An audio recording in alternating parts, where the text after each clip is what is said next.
All right, so let's go ahead and continue our discussion of treasury stock transactions.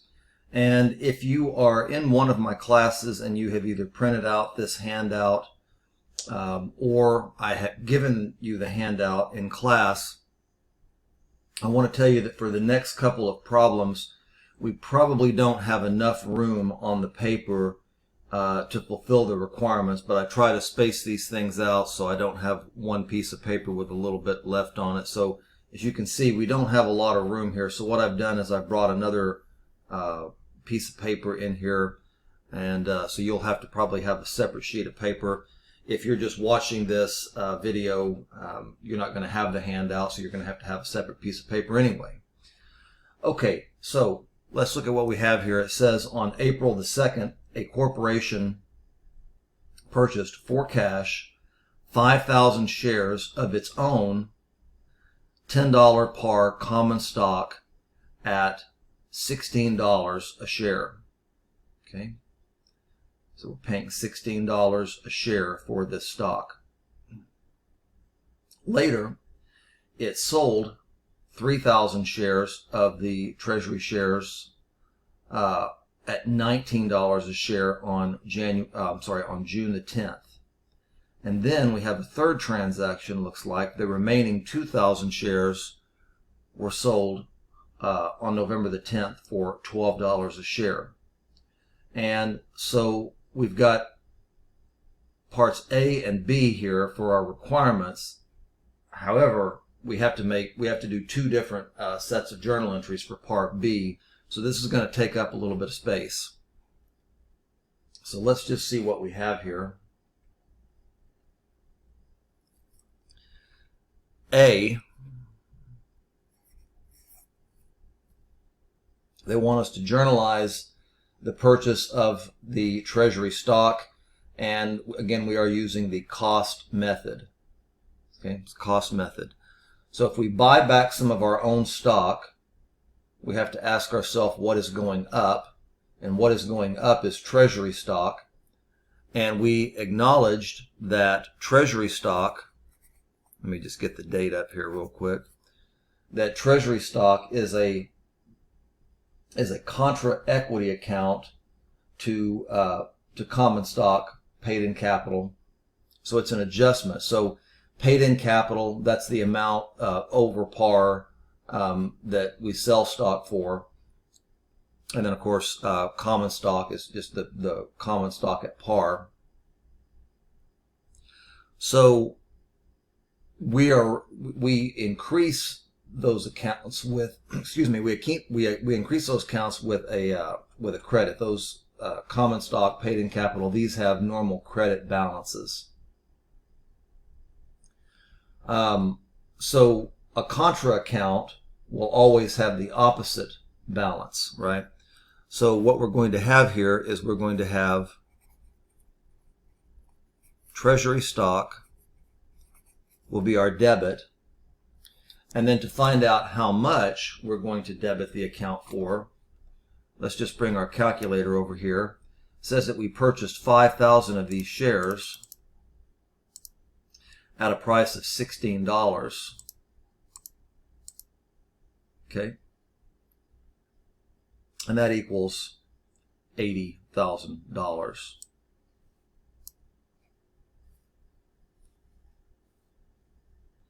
So we have Treasury stock,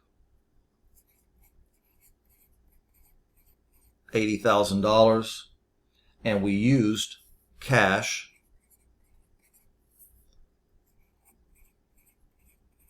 so cash is going to be credited for $80,000.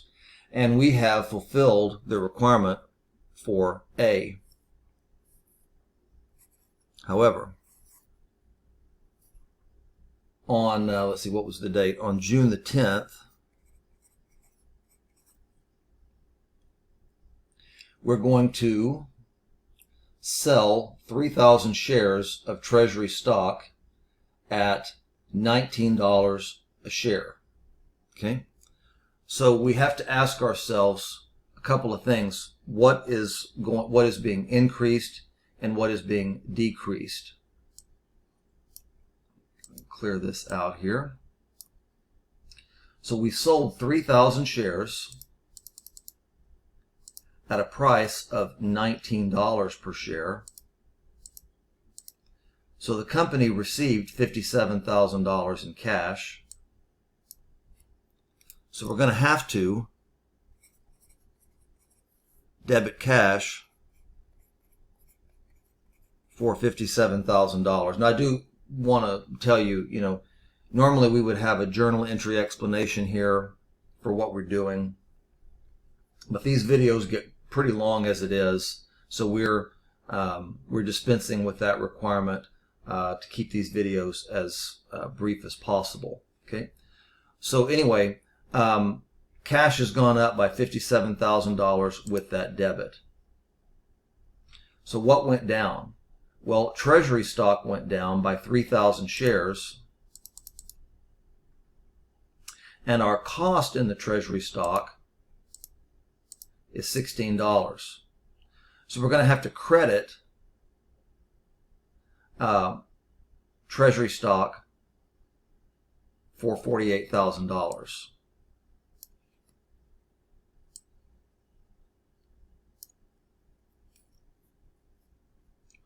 So we've got a credit to Treasury stock for $48,000. Well, we don't balance. So if we take 57,000 minus 48,000, that gives us 9,000. So we said in a previous video that we cannot, this is not a gain here. This is not a gain. You can't do that. So what do? Well, we're going to credit the account paid in capital, I'm abbreviating here,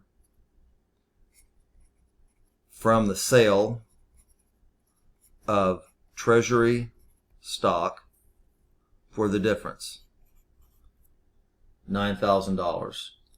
So paid in capital is an equity account, and what we're acknowledging here is that this is from the sale of Treasury stock. So we can't count this as a gain that would flow into retained earnings, or that would flow into equity via retained earnings. But what we can do is we can increase equity via paid in capital, and then here we're acknowledging that we're doing that from the sale of Treasury stock, and we now balance $57,000 in debits and then $57,000 in credits. Okay,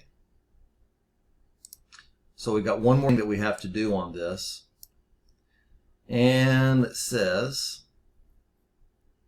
that on November the 10th, so we're still on Part B, what are we going to do? We're going to, the remaining 2,000 shares were sold on November 10th for $12 per share. So we've got, let me just see here, we've got 2,000 shares times 12 equals $24,000. So we're going to, again, debit cash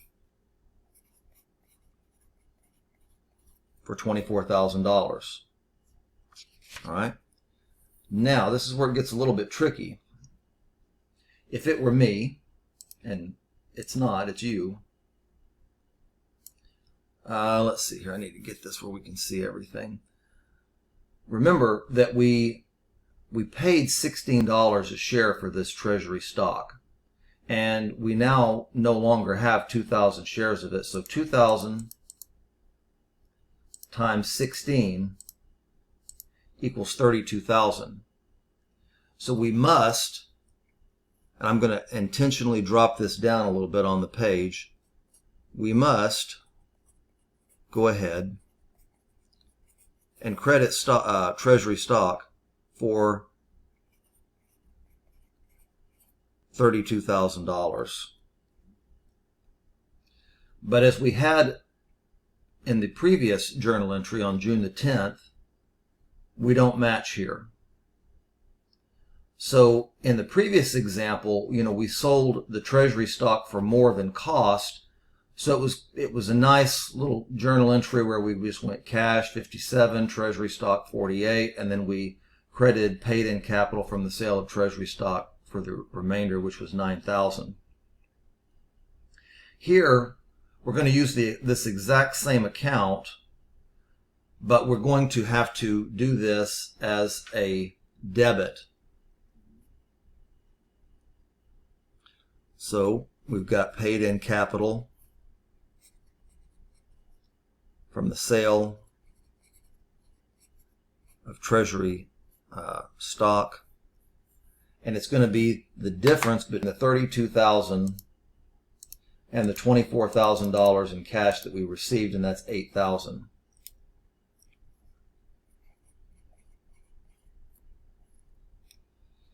And this is the end of the, we're finished. But I want to point out that between these two treasury stock transactions that we had, I'm not talking about when we bought it, but when we sold this, in this first transaction, we increased paid in capital by $9,000.